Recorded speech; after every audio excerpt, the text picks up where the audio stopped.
이 새벽에 주 앞에 나오신 분들을 진심으로 환영합니다. 찬송가 386장 찬양 드리겠습니다.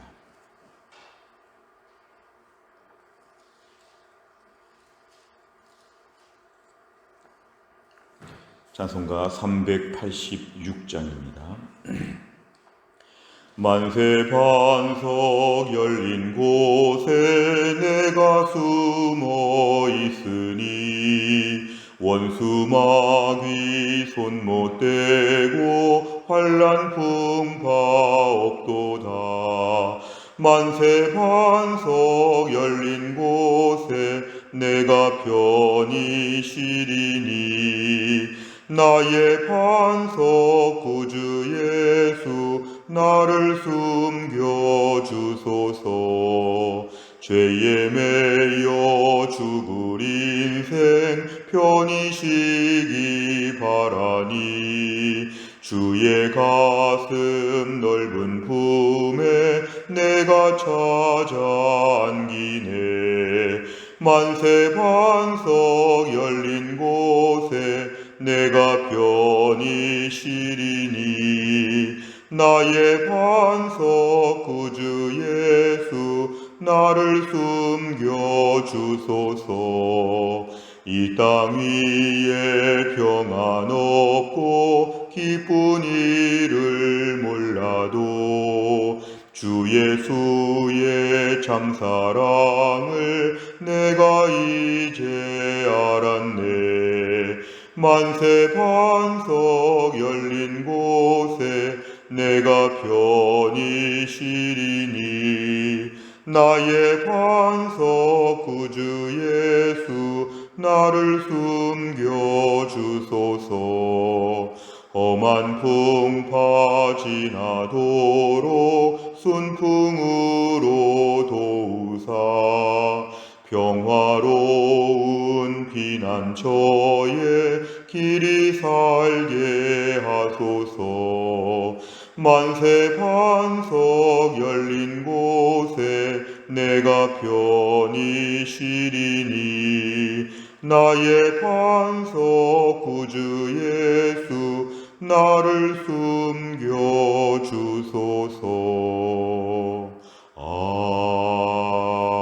아멘. 하나님 말씀은 사무엘상 22장 11절에서 23절까지입니다.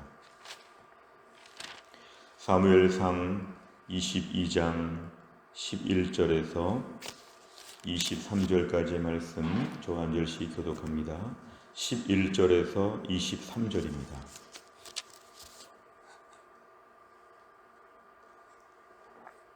제가 먼저 읽겠습니다.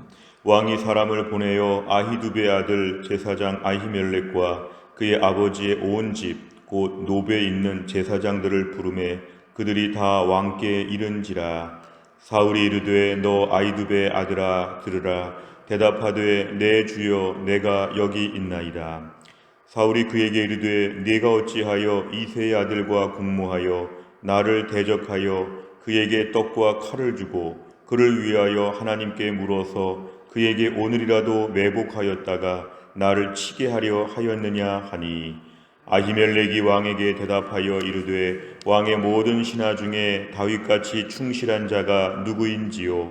그는 왕의 사위도 되고 왕의 호위 대장도 되고 왕실에서 존귀한 자가 아니니이까. 내가 그를 위하여 하나님께 물은 것이 오늘이 처음이니이까 결단코 아니니이다. 원하건대 왕은 종과 종의 아비의 온 집에 아무것도 돌리지 마옵소서. 왕의 종은 이 모든 크고 작은 일에 관하여 아는 것이 없나이다 하니라. 왕이 이르되 아히멜렉아 네가 반드시 죽을 것이요 너와 네 아비의 온 집도 그러하리라 하고 왕이 좌우의 호위병에게 이르되 돌아가서 여호와의 제사장들을 죽이라. 그들도 다윗과 합력하였고 또 그들이 다윗이 도망한 것을 알고도 내게 알리지 아니하였음이니라 하나 왕의 신하들이 손을 들어 여호와의 제사장들 죽이기를 싫어한지라. 왕이 도액에게 이르되 너는 돌아가서 제사장들을 죽이라 하매 에돔 사람 도액이 돌아가서 제사장들을 쳐서 그날에 세마포 에봇 입은 자 85명을 죽였고 제사장들의 성읍 노베 남녀와 아이들과 젖먹는 자들과 소와 나귀와 양을 칼로 쳤더라. 아히두베 아들 아히멜렉의 아들 중 하나가 피하였으니 그의 이름은 아비아달이라. 그가 도망하여 다윗에게로 가서 사울이 여호와의 제사장들 죽인 일을 다윗에게 알림해 다윗이 아비아달에게 이르되 그날에 에돔 사람 도액이 거기 있기로 그가 반드시 사울에게 말할 줄 내가 알았노라. 내 아버지 집의 모든 사람 죽은 것이 나의 탓이로다. 같이 읽습니다. 두려워하지 말고 내게 있으라. 내 생명을 찾는 자가 내 생명도 찾는 자니 내가 나와 함께 있으면 안전하리라 하니라. 아멘. 이제 오늘의 본문의 말씀을 보면 11절에 왕이 사람을 보냈다. 이 왕은 사울왕을 이야기합니다. 지금 사울왕은 계속해서 다윗을 쫓고 있는데 최근에 이 제사장 아히멜렉이 다윗에게 여러 가지 혜택을 베푼 것을 듣게 되었을 때 이제 드디어 제사장에게 갑니다. 그러면서 놉이라고 있는 그 지역의 제사장들 전체를 부르게 되었습니다. 이 제사장 모든 아히멜렉의 친척들이 지금 전원 다 소집되게 되었습니다. 12절에 보니까 사울왕이 말합니다. 아히두베 아들아 제사장 아히멜렉아 들으라. 대답하되 내가 여기 있나이다. 13절에 보면 사울이 이제 섭섭한 마음과 분노한 마음을 표현합니다. 네가 어찌 이새의 아들 다윗과 공모해서 나를 대적해서 그에게 떡도 주고 진설병에 떡도 주고 골리앗의 칼도 주고 그를 도왔느냐? 왜 그를 위해서 하나님께 물었느냐? 하나님께 물었다는 것은 그를 위해 기도해 줬다는 것입니다. 왜 다윗을 위해서 네가 기도해 주었느냐? 그러다가 다윗이 오늘이라도 매복하였다가 숨었다가 나를 치지 않겠느냐? 왜 다윗을 나에게 알리지 않았느냐? 이러면서 지금 오늘 공격하고 있습니다. 그러면서 이제 오늘 지금 죄를 묻고 있는 것이죠. 너는 왜 아무 일도 하지 않았느냐? 그렇게 얘기하고 있습니다. 14절에 보니까 아히멜렉이 한마디 합니다. 왜 다윗을 죽이려고 합니까? 그런 내용이죠. 다윗같이 충실한 자가 없지 않습니까? 왕의 사위이기도 하고 왕의 호위대장, 왕실에서 존귀한 자인데 왜 왕은 이렇게 다윗을 죽이려고 합니까? 15절 내가 그를 위해서 하나님께 물은 것, 하나님께 기도한 것이 오늘이 처음이 아닙니다. 나는 그에게 이렇게 기도해 준 것 그전에도 해왔습니다. 원하건대 왕은 우리 집안에 어려움을 주지 마십시오. 우리 집안을 벌하지 마십시오. 저는 아무것도 모릅니다. 지금 그런 얘기를 15절에서 하고 있습니다. 실제로 그날 다윗이 왔을 때 제사장 아히멜렉에게 자세한 이야기를 제대로 하지 않고 거짓말을 했죠. 왕이 나를 보내서 온 것처럼 얘기하고 분명히 말을 안 했기 때문에 15절의 이야기는 진실입니다. 아히멜렉은 단순히 다윗에 대해서 좋은 인상을 가지고 있었고 또 다윗이 지금 급하게 찾아온 날의 사건은 아히멜렉은 전혀 내막을 알지 못했기 때문에 15절 끝에 있는 말 왕의 종은 이 모든 크고 작은 일에 관하여 아는 것이 없나이다가 정확하고 솔직한 이야기였습니다. 그러나 16절에 사울왕은 크게 분노해서 네가 반드시 죽을 것이다. 너의 집안 다 죽일 것이다. 하나님 제사장의 가정을 지금 다 죽인다는 것은 매우 광기에 어린 지금 아주 이상한 행동이죠. 이스라엘 공동체가 하나님을 섬기는데 하나님의 일을 하는 제사장들을 다 죽인다고 하는 것은 이제 완전히 이제 막장 드라마와 같이 밑바닥에 온 것을 사울의 수준을 보여주는 것입니다. 17절에 사울왕이 주변의 호위병 군인들에게 얘기하는 것이요. 제사장들을 죽이라. 굉장히 지금 의외의 표현입니다. 어떻게 제사장을 죽일 수 있는가? 다윗과 협력하였다. 그리고 다윗이 도망한 것을 알고도 내게 신고하지 않았다. 그러니까 이걸 시켰지만 왕의 모든 신하들이 감히 제사장 죽이는 것에 나서지 못합니다. 그러나 18절에 보니까 이 도액이라고 하는 사람은 18절 중간에 보니까 에돔 사람입니다. 혈통적으로 이스라엘 사람이 아니라 에돔, 에소의 후손이기 때문에 같이 있지만 여전히 이 불신앙의 뿌리가 있습니다. 에돔 사람 도액은 제사장 죽이는 거 하나도 두렵지 않습니다. 이날 도액이 85명의 제사장을 죽였다는 것은 굉장히 참혹한 일입니다. 하나님 앞에 제사를 인도하고 백성들을 가르치고 기도해주는 제사장을 하루아침에 85명이나 죽인 것, 이스라엘 사람은 아무도 하지 못할 일인데 에돔 사람이니까 이런 일을 저지를 수가 있었습니다. 지금 도액이라고 하는 사람이 이 일을 다 저지르게 되었는데 19절에 보니까 얼마나 잔인한지 제사장 85명만 죽인 게 아니라 그 성에 남녀를 죽였다. 아이들을 죽였다. 젖 먹는 아이까지 죽였다. 이것은 그 지역을 완전히 전멸시키는 아주 무서운 행동이었습니다. 소와 나귀와 양까지 보기 싫은 거죠. 다 죽였다. 얼마나 참혹하고 잔인한 일이 벌어졌는지 모릅니다. 이 일을 시켰던 사울왕도 얼마나 악한지를 보여주고 이 일에 앞에서 뛰어다니는 도액이라고 하는 에돔 사람도 하나님을 모르니까 얼마나 사람이 악할 수 있는지 이 참혹한 모습을 보았습니다. 우리가 오늘 20절 이하 말씀을 좀 살펴보려고 하는데요. 그 제사장 아히멜렉의 아들들 다 죽었는데 한 명의 아들만 도망했습니다. 아비아달이라고 하는 그 제사장 도망갔는데 그가 다윗에게로 지금 가게 되었습니다. 21절에 그는 이 모든 상황들을 다윗에게 다 알리게 되었을 때 22절에서 다윗은 그날 도액이라는 사람이 있어서 그가 반드시 이걸 얘기할 거라고 자기는 알고 있었다고 하고 22절 끝에 보니까 내 아버지 제사장들이 모두 죽고 어려운 것이 나의 탓이로다. 자기가 그날 아히멜렉을 찾아간 것, 그 다음에 떡을 구하고 칼을 구한 것, 그 다음에 자기가 거짓말로 얘기를 해서 아히멜렉을 진짜 아무것도 모른 채 오늘 다 죽임을 당한 것에 대해서 다윗이 나의 탓이라고 고백합니다. 23절에 보니까 아비아달에게 이렇게 말하는데요. 두려워하지 말고 내게 있으라. 나와 함께 있으면 너는 안전할 것이다. 이렇게 얘기를 해줍니다. 내용만 찾아보시면 첫째, 사울은 도액에게 무슨 일을 지시합니까? 18절과 19절에 보니까 제사장들을 죽이라. 제사장들을 죽이라. 실제로 제사장 85명이 그날 다 무참히 처형되었고 제사장의 가정에 남녀 아이들 젖먹는 자 다 죽였고 그 재산 소와 나귀와 양 다 죽였다고 이렇게 얘기합니다. 두 번째를 보면 다윗은 죽음의 현장에서 도망한 아비아달에게 무엇을 약속합니까? 23절 네가 나와 함께 있으면 안전할 것이다. 나와 함께 있자 이렇게 얘기를 합니다. 세 번째를 보면 다윗은 왜 아비아달을 영접하고 그에게 안전한 보호를 약속합니까? 오늘 사실은 다윗의 지금 처지는 다윗도 지금 도망다니고 있습니다.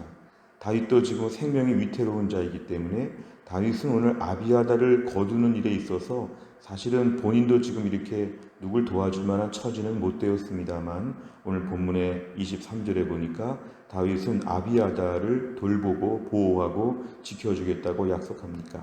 오늘 본문에 많은 이야기가 있지만 우리가 오늘 23절의 말씀을 중심으로 좀 묵상을 해본다면 다윗은 자신의 처지가 매우 힘들고 어려움에도 불구하고 자기와 같은 입장의 도망자 이 아비아달을 또 지켜주고 돌봐주는 것을 우리가 좀 눈여겨볼 수 있습니다.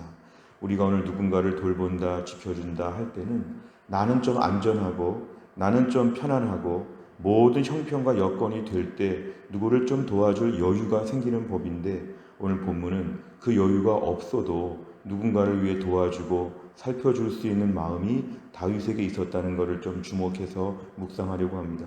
내 코가 석자이면 다른 사람을 못 도와준다는 것이 우리는 당연한 것인데요. 내가 가난하면 다른 사람 도와줄 수 없고 내가 아프면 다른 아픈 사람에게 뭐라고 할 수 없고 내가 힘들면 다른 사람의 힘든 것을 우리는 외면하기가 쉬운 그러한 본성을 가지고 있는데 오늘 말씀에 의하면 이런 부분에 확장하는 것이 필요하다는 것입니다. 나도 힘들지만 다른 힘든 사람들을 돌보게 하여 주옵소서. 나도 상처받았지만 다른 상처받은 사람들을 돌보게 하여 주옵소서. 뭔가 이렇게 다른 사람들, 힘든 사람들을 향해 내 형편이 어려워도 도와줄 수 있는 마음을 갖는 것 우리에게 오늘도 기도 제목입니다. 우리의 자연스러운 성품으로는 불가능한 것이지만 오늘도 예수 믿는 자의 성숙한 발전된 모습은 이런 일을 위해서 마음을 품는 것이죠. 하나님, 저도 제 현실에 매몰되지 아니하고 내 주변에 누가 어렵고 마음이 상하고 힘든가를 돌아보게 하여 주옵소서. 내가 아직도 힘들기 때문에 나는 아무도 도와줄 수 없다고 이렇게 말하지 아니하고 내 주변에 힘든 사람들을 향해서 내가 도와주고 다윗처럼 품는 마음을 우리에게 허락하여 주옵소서. 오늘의 기도 제목입니다. 네 번째를 보면 사울에게 쫓기는 다윗이 오히려 아비아달의 안전을 약속하는 것을 보며 무엇을 느낍니까? 오늘도 우리 인생 가운데 내가 너무 힘들고 어려워서 다른 사람들을 못 돌아보거나 최근에 외면하거나 도움 요청을 거부한 적이 있었는지를 좀 돌아보는 것입니다. 내가 현실에 어려운 건 평생 어렵습니다. 내 문제는 평생 따라다닐 것입니다. 평생 병을 안고 병을 친구 삼아 사는 것처럼 우리 안에 평생 어려운 문제가 있다면 평생 남을 도울 수 없다고 저희는 생각하지만 그렇지 않다는 걸 오늘 말씀은 보여줍니다.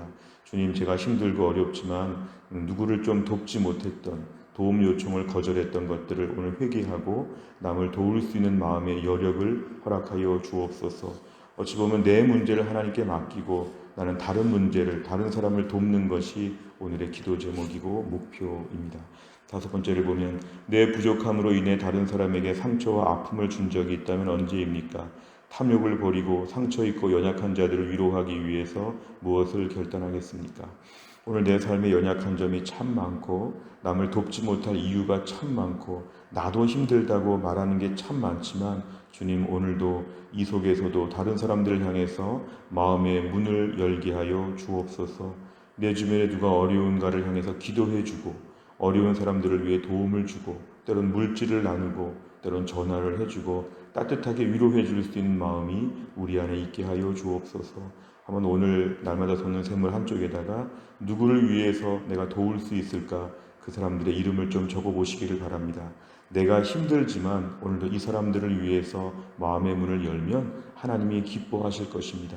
또 한날의 삶을 통해서도 나도 힘들지만 다른 사람들을 향해서 뭔가 도움의 손을 내밀 수 있는 우리 모두가 다 될 수 있기를 주의 이름으로 축원합니다. 기도하겠습니다.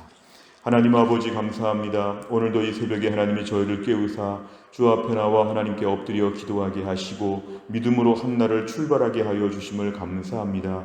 하나님, 오늘의 말씀을 통하여 다윗이 아비아달을 향해서 도움의 손길을 내밀고 자기도 지금 쫓겨다니고 있는 입장에서 위험한 삶을 살고 있지만 다른 위험한 사람들을 거두고 그를 향해서 뭔가 도움을 주려는 그 마음을 묵상하였습니다. 오늘 저희는 우리의 현실이 힘들고 어렵다고 해서 내 현실에 매몰되어서 다른 사람들을 차마 돌아볼 여유가 없고 늘 나는 힘들고 어렵고 내가 제일 고생한다고 생각하여서 마음이 다칠 때가 많았습니다. 용서하여 주옵소서. 내 주변의 어려운 자들을 향해서 마음의 문을 열고 연락을 하고 도움을 주고 위로해 주고 격려해 주면서 어려운 시대를 같이 갈 수 있는 믿음을 우리에게 허락하여 주시고 또 한날의 삶이 나만을 위해 살지 아니하고 나의 회복만을 위해 살지 아니하고 하나님의 영광을 위해 다른 사람의 회복을 위해서 뭔가 섬길 수 있는 하루가 되게 하여 주옵소서. 하나님 아버지, 우리 교회가 어제는 태신자 205명을 작정하고 하나님과 전교인에게 함께 기도 제목으로 나누었습니다. 매일마다 우리가 기도하는 제목입니다. 주여, 월요일날 태신자 34명을 위해 기도합니다. 강경자, 강윤희, 고경자, 곽은혜, 권동일, 권순아, 권호현, 김건중, 김경원, 김광경, 김기태, 김대호, 김덕호, 김도환, 김도희, 김동의, 김민지, 김범서, 김범준, 김보람, 김상갑, 김소자, 김아람, 김연숙, 김영렬, 김영임, 김영주, 김영호, 김윤환, 김정자, 김지원, 김진희, 김채림, 김충수 34명을 하나님 앞에 올려드립니다. 주여, 이 태신자들의 마음을 감동하여 주시어서 하나님에 대하여 나오게 하여 주시고 마음의 문을 열게 하여 주시고 올해 꼭 예수 믿고 변화되어 생명을 얻을 수 있도록 하나님이 축복하여 주시고 이분들을 작정한 모든 인도자들이 이분들을 위해 잘 섬길 수 있는 지혜와 은혜를 하나님이 허락하여 주옵소서. 또 한 날 또 한 주간 하나님의 은혜를 붙잡습니다. 이번 한 주간도 주님의 능력 가운데 살 수 있도록 인도해 주시고 기쁨으로 신앙생활하게 하여 주시옵소서. 감사드리며 예수님의 이름으로 기도하옵나이다. 아멘. 매주 월요일마다 기도하는 100대 기도 제목은 교회 비전을 위해 기도합니다. 15번부터 28번까지 오늘 아침에 꼭 기도해 주시기를 바랍니다. 주기도문 하겠습니다. 하늘에 계신 우리 아버지여, 이름이 거룩히 여김을 받으시오며 나라의 임하옵시며 뜻이 하늘에서 이룬 것 같이 땅에서도 이루어지이다. 오늘날 우리에게 일용할 양식을 주옵시고 우리가 우리에게 죄 지은 자를 사하여 준 것 같이 우리 죄를 사하여 주옵시고 우리를 시험에 들게 하지 마옵시고 다만 악에서 구하옵소서. 대개 나라와 권세와 영광이 아버지께 영원히 있사옵나이다. 아멘.